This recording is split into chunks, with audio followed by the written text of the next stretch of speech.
অতিথি বাকি কোন সন্ত্রাসীদেরকে আমরা এই এলাকা জায়গা দিব না। বৌদ্ধ, খ্রিস্টান, মুসলমান, আমরা এই এলাকার জনগণ আমরা সবাই মিলেমিশে থাকবো। মনে করি এই এলাকাতে কোন রাজনৈতিক সংঘাত, রাজনৈতিক সহিংসতা, রাজনৈতিক কোন প্রতিহিংসা চলবে না।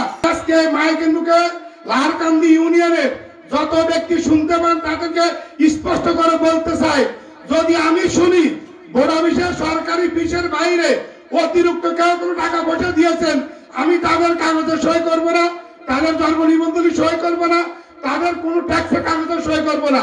অতিরিক্ত যদি ফিস কেউ স্যার আপনারা তাৎক্ষণিক আমাকে জানাবেন। কিন্তু 3 মাস আপনাদের ইউনিয়নের ভারপ্রাপ্ত চেয়ারম্যান হিসেবে দায়িত্বে আছি। বন্যা কবলিত এলাকা, বন্যা অবস্থা সবার কাছে যাওয়া সম্ভব নয়। বর্তমান সারা দেশব্যাপী আইন শৃঙ্খলার অবনতি। আমাদের ইউনিয়নের 6 জন মেম্বার ঠিক মতন ইউনিয়ন পরিষদের বিভিন্ন কারণে সময় দিতে পারতেছে না। আমি চেষ্টা করি সেই সকাল 6টা থেকে রাত্রে 12টা পর্যন্ত বা যে রাত্রে যে যেখানে ফোন দেয় চেষ্টা করি আপনাদের সহযোগিতার জন্য। আমি আপনাদের ইউনিয়নের ভারপ্রাপ্ত চেয়ারম্যান হিসেবে নয়, আমি আপনাদের একজন সেবক হিসেবে, একজন খাদেম হিসেবে দায়িত্ব পালন করার জন্য আল্লাহ রাব্বুল আলামিন যেন আমাকে শারীরিক শক্তি রাখে। আপনারা আমার জন্য দোয়া করবেন। আর একটা কথা বলবো, আপনারা ইউনিয়ন পরিষদের তথ্য অফিসে বিভিন্ন সময় আপনারা বলেন একটা কাজ যদি তাদের কাছে একবার দেন 3 মাসও সম্ভব হয় না, একবার জায়গায় 10 বার যেতে হয়।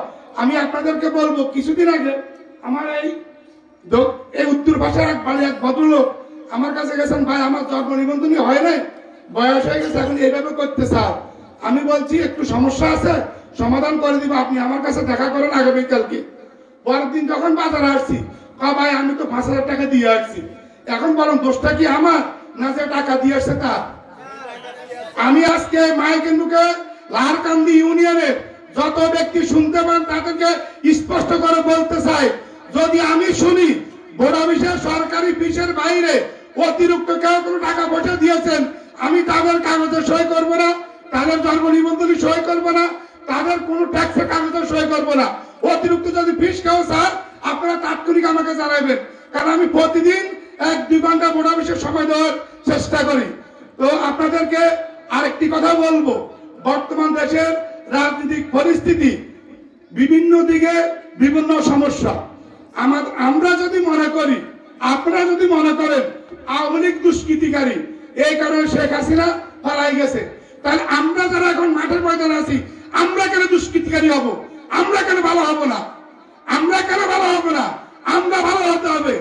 আমি মনে করি এই এলাকাতে কোন রাজনৈতিক সংঘাত, রাজনৈতিক সহিংসতা, রাজনৈতিক কোন প্রতিহিংসা চলবে না।